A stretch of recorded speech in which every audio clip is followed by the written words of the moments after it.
time you walk into the room, got me feeling crazy. Shock my heart, boom, boom. Any other boy would stare, but me, I look away, 'cause you're making me scared. Trying not to breathe, 1, 2, 3. Pada tahun 1507, seorang kartografer Jerman bernama Martin Waldseemüller membuat sebuah peta dunia yang di dalamnya terdapat kata Amerika, merujuk pada benua di bagian barat. Penamaannya diambil berdasarkan nama seorang penjelajah dan kartografer Italia bernama Amerigo Vespucci. Sebenarnya penduduk asli di dataran Amerika ini bermigrasi dari benua Asia yang dimulai dari sekitar 40.000 hingga 12.000 tahun yang lalu.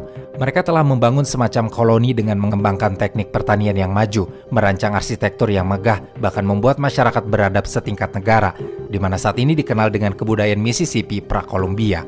Sayangnya setelah penjelajah Eropa dan para pedagang melakukan kontak pertama dengan para penduduk asli Amerika ini, jutaan dari mereka tewas akibat wabah penyakit yang ditularkan oleh para pendatang Eropa. Salah satunya saat itu adalah penyakit cacar. Penjelajah Spanyol kemudian berlabuh di La Florida pada tahun 1513 dan mendirikan pemukiman di California dan New Mexico. Lalu mereka bergabung dengan The 13 Colonies, sebuah koloni Britania di benua Amerika. Pemukiman Britania alias Inggris inilah yang kemudian menjadi faktor penting dalam pembentukan Amerika Serikat.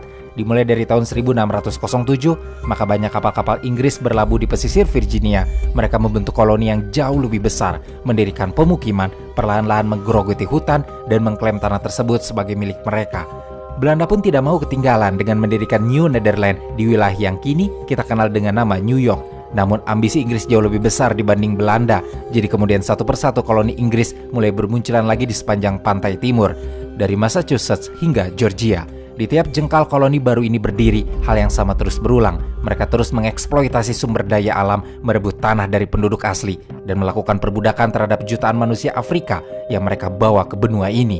Namun, saat itu para penghuni koloni yang tunduk dalam kekuasaan Inggris mulai memperlihatkan bibit-bibit perlawanan mereka karena merasa terkekang dan terbebani dengan kebijakan kerajaan Inggris. Mereka yang membangun koloni adalah para pencari nasib baru, tapi ternyata berpindah benua masih saja membuat mereka tetap kesulitan lantaran masih dipaksa membayar pajak tinggi kepada pemerintah Inggris, padahal mereka bahkan tidak memiliki wakil di parlemen Inggris. Perlawanan dan semangat kebebasan makin berkobar, apalagi saat itu hadir pula pemikir-pemikir hebat seperti John Locke dan Thomas Paine yang mendukung perlawanan. Pada puncaknya, di tanggal 4 Juli di tahun 1776, para pendiri bangsa Amerika Serikat akhirnya memproklamirkan kemerdekaan mereka dengan mengesahkan deklarasi kemerdekaan yang disusun oleh Thomas Jefferson. Perang saudara yang panjang dan melelahkan pun berakhir. Negara baru telah lahir dari revolusi besar, walaupun kelahirannya bukanlah kelahiran yang sempurna. Dalam catatan sejarah dunia, noda hitam Amerika Serikat masih jelas terlihat di awal-awal pembentukannya.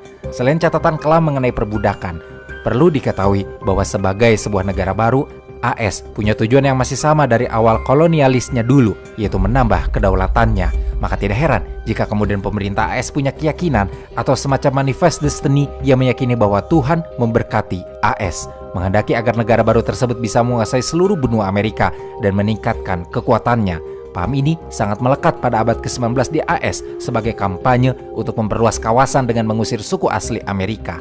Kampanye itu juga yang menjadi dalih AS untuk mendapatkan sumber daya alam yang ada di wilayah milik suku asli Amerika. Tidak berhenti sampai di situ saja, perluasan wilayah kedaulatan AS pun berhasil membuat mereka merebut daerah negara lain. Misalnya, Meksiko yang sebenarnya sudah memperoleh kemerdekaannya sendiri dari Spanyol dan diberikan wilayah yang sangat luas pada tahun 1810. Dalam teks-teks sejarah, saat itu pemukiman AS pun tumbuh pesat di bagian utara Meksiko, bahkan keberadaannya lebih banyak dari penutur bahasa Spanyol. Hal itu kemudian memicu pemberontakan oleh pemukim AS di wilayah utara Meksiko, seperti yang terjadi di Texas pada tahun 1835, dan pemberontakan Texas sendiri mendorong wilayah tersebut merdeka sepenuhnya dari Meksiko. 10 tahun kemudian, Texas yang menjadi negara Republik Texas justru secara sukarela bergabung dengan Amerika Serikat. Beberapa waktu berikutnya, saat AS sedang dipimpin oleh Presiden ke-11 yaitu James K. Polk yang menghendaki kejelasan perbatasan dengan Meksiko, akhirnya California pun ikut diakuisisi oleh AS dan menyebabkan perang antara Meksiko dan AS terjadi selama pertengahan abad ke-19 yang puncaknya membuat AS menginvasi Mexico City. Perang ini dimenangkan oleh AS yang berhasil merebut sepertiga wilayah Meksiko. Berkat perang tersebut, wilayah kedaulatan AS pun jadi membentang dari Samudra Atlantik ke Samudra Pasifik, sebuah langkah yang berperan penting bagi AS di masa depan untuk membangun fondasi ekonominya, sebab wilayah pesisir Pasifik yang dikuasai mereka adalah jalur perdagangan internasional yang padat untuk menuju negara-negara Pasifik dan Asia Timur. Walaupun awalnya Amerika Serikat sempat mengisolasi diri, tapi berkat tersambungnya dengan pesisir Atlantik ditambah dengan pembangunan kereta api, wilayahnya menjadi cukup matang untuk membuat AS menjadi negara adidaya. Apalagi ketika terjadi revolusi industri di abad ke-19 yang secara perlahan-lahan mengubah negara muda ini menjadi lebih terbuka pada perdagangan global. Perekonomian AS pun beralih. Mereka yang awalnya berorientasi pada pertanian kemudian menjadi penghasil barang produksi. Amerika Serikat bahkan berhasil memproduksi sendiri senjata api mereka yang sangat populer sebab kehebatannya bersaing dengan industri senjata Jerman. Revolusi industri teknologi juga telah memicu negara muda ini menjadi sangat mandiri dan maju dengan cepat dibanding negara-negara pesaingnya. Kemandirian dan kemajuan ini, terutama di sektor produksi, membuat banyak pengusaha AS pun mulai melebarkan sayap operasinya di negara lain. Sejalan dengan ekonomi yang melonjak pesat dan interaksi yang semakin intens dengan negara-negara lain, muncul tantangan baru yang sangat besar bagi negara yang baru merintis ini. Di tahun 1898 misalnya, kapal dengan bendera Spanyol telah menenggelamkan kapal USS Maine milik AS di Kuba, sehingga memicu peperangan antara Spanyol dan AS, berlanjut dengan pertikaian dagang selama 6 tahun antara AS dan Uni Eropa yang dikenal dengan Perang Pisang, berlangsung sejak 1899 hingga 1934. Kemudian muncul alasan untuk menaklukkan Spanyol, menyebabkan AS pun merebut wilayah kekuasaan Spanyol di Puerto Rico, Guam, dan Filipina, disusul dengan takluknya Hawaii, Samoa, dan beberapa wilayah lainnya. Hal ini yang menjadikan Amerika Serikat segera menjadi sorotan pembicaraan dan perhatian dunia. Ketika Perang Dunia I pecah, AS semakin terlibat dalam perpolitikan dunia. Bahkan namanya mulai diperhitungkan untuk dijadikan sekutu oleh negara-negara lain. AS pun dengan ini membuka kebijakan isolasinya secara total. Saat itu, kursi kepemimpinan dijabat oleh Presiden Woodrow Wilson yang terlibat dalam pembentukan Liga Bangsa-Bangsa untuk mencegah Perang Dunia II. Walaupun upayanya gagal sebab Perang Dunia II tetap terjadi dan menghancurkan perekonomian Eropa, tapi siapa yang akan menyangka kalau ini justru menjadi peluang Amerika Serikat untuk naik kelas sebagai negara adik kuasa di tengah dunia yang saat itu kehilangan negara-negara superpowernya. Amerika Serikat saat itu cukup beruntung karena letak geografisnya menjadi keunggulan sebab terisolasi dari konflik-konflik besar di Eropa, membuat AS relatif lebih aman dibanding negara-negara lain, dan AS pun dapat fokus pada pembangunan internal mereka, mulai dari ekonomi, infrastruktur, bahkan militer. Selain itu, kekayaan sumber daya alam di benua Amerika memang sangat melimpah. Tanahnya subur, hutannya masih sangat luas, cadangan mineralnya pun besar, sehingga ini menjadi fondasi yang super kuat dalam pertumbuhan ekonominya dan perkembangan pemerintahannya. Amerika Serikat juga menerapkan sistem bersahabat dengan negara-negara bekas jajahan Spanyol demi kepentingan ekonomi. Hal ini membawa dampak signifikan dalam pendapatan AS yang bertumbuh sangat besar dalam sejarah dunia.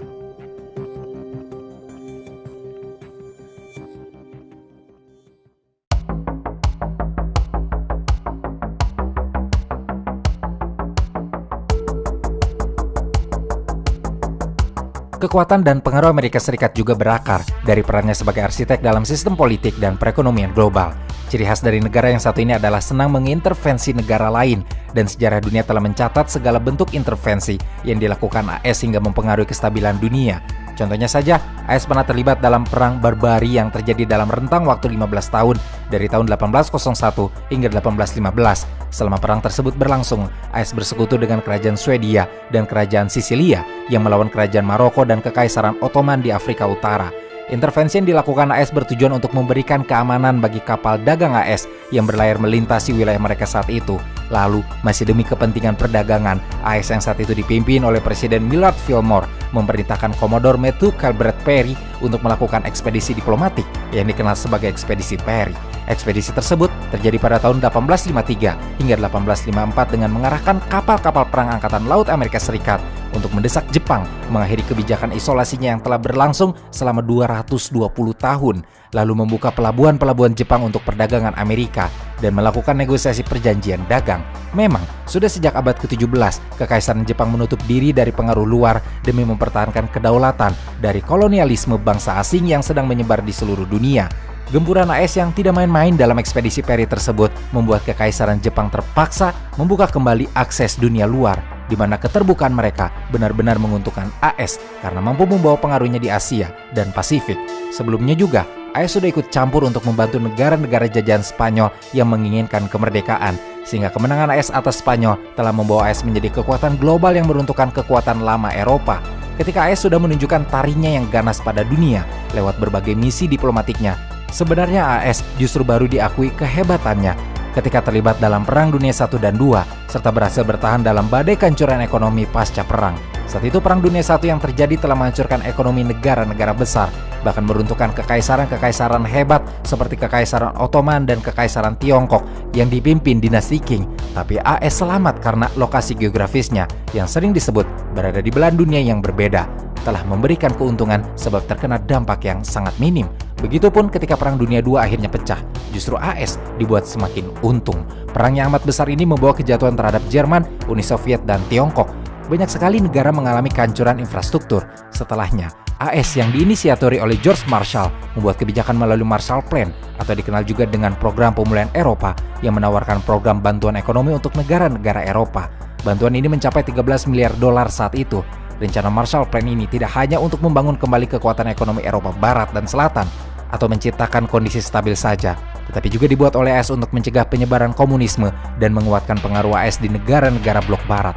Rencana ini memang dipandang sebagai upaya kemanusiaan yang besar, tetapi di sisi lain, AS tampaknya telah berhasil membuat negara-negara Eropa Barat dan Selatan menjadi sangat bergantung kepada AS. Meski begitu, AS masih punya pesaing yang tidak kalah unggulnya, yakni Uni Soviet. Mereka melakukan perang dingin, yaitu dengan cara tidak berperang secara langsung, melainkan berebut pengaruh global, termasuk dengan mendukung kudeta, pemberontakan, diktator, bahkan perang proksi di penjuru dunia. Perang dingin ini semakin sengit ketika keduanya membangun sistem aliansi, pangkalan militer, berlomba-lomba mengembangkan teknologi yang sangat maju dan mutakhir, bahkan sampai melakukan perlombaan antariksa. Perang dingin ini baru berakhir saat Uni Soviet bubar di tanggal 25 Desember 1991, yang sekaligus menjadi pertanda kalau AS telah maju menjadi negara adidaya satu-satunya dalam sejarah dunia sejauh ini. AS juga membentuk kekuatan global yang belum tertandingi sejauh ini, sebab negara tersebut telah membangun sistem yang mengakar sangat kuat sejak awal, dengan menciptakan organisasi internasional seperti PBB, Dewan Keamanan PBB, bahkan sampai sistem keuangan internasional seperti Bank Dunia dan International Monetary Fund pun merupakan hasil inisiasi AS dalam upayanya menjadi pusat kekuatan dunia. Dari segi pertahanan, kekuatan Amerika Serikat pun sangat besar, apalagi jika dihitung dengan keanggotaannya di NATO atau North Atlantic Treaty Organization yang melibatkan anggota lain dari negara-negara Eropa hingga Turki. Keadaan ini sebenarnya agak mulai berubah ketika Donald Trump naik ke tampuk kekuasaan karena kebijakan yang cenderung menutup diri dari Amerika First sehingga membuka kesempatan bagi negara lain seperti Tiongkok dan Rusia untuk menyebarluaskan kekuatannya dalam upaya menggantikan Amerika Serikat sebagai negara superpower yang mendominasi dunia.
Get your wallet out. Okay, goodness lesson number 1. You see someone drop their wallet. Patrick dropped the wallet. Now, what would you do? Excuse me, sir, but I do believe you've dropped your wallet. Doesn't look familiar to me. What? I just saw you drop it.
say goodbye.